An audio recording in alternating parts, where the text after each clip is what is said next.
ছেলে হোক আর মেয়ে, যে কোনো ধর্মের হোক না কেন, যে কোনো জায়গার হোক না কেন, যে কোনো রাজনৈতিক দলের হোক না কেন, যার কামদুনির মতো ঘটনা, আরজি করার মতো ঘটনায় যার মনকে নাড়া দিয়ে যায় না, যে মন থেকে ধিক্কার জানায় না, যার রাগ হয় না, ঘৃণা হয় না, যার একবারও মনে হয় না যে দোষীদের উপযুক্ত শাস্তি দেওয়া উচিত, দোষীদের উপযুক্ত শাস্তি দিই, সে মানুষই না, তার মানুষ হওয়ার কোনো যোগ্যতাই নেই, সে একটা আস্ত অমানুষ।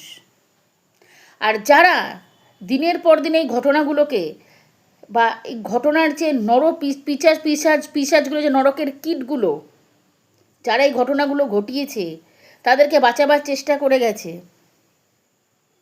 এই ঘটনাগুলোকে ধামাচাপা দেওয়ার চেষ্টা করেছে, তাদেরকে এখনও যারা তাদের হয়ে কথা বলে সাপোর্ট করে যাচ্ছে,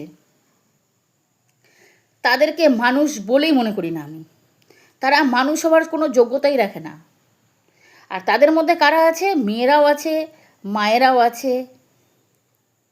কি করে পারো? কি করে পারো?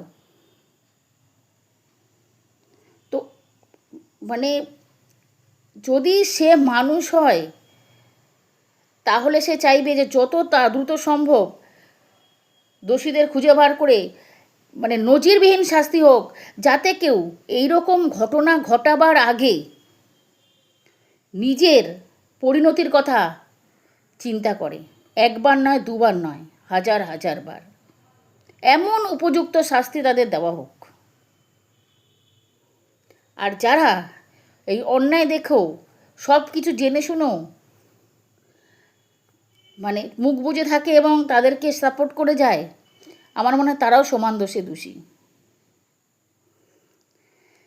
তো চাই খুব শিগগিরই, খুব তাড়াতাড়ি যেন আরজি কর এবং দরকার পড়লে কামদুনিরও দোষীদের উপযুক্ত শাস্তি হোক, উপযুক্ত শাস্তি, নজিরবিহীন শাস্তি।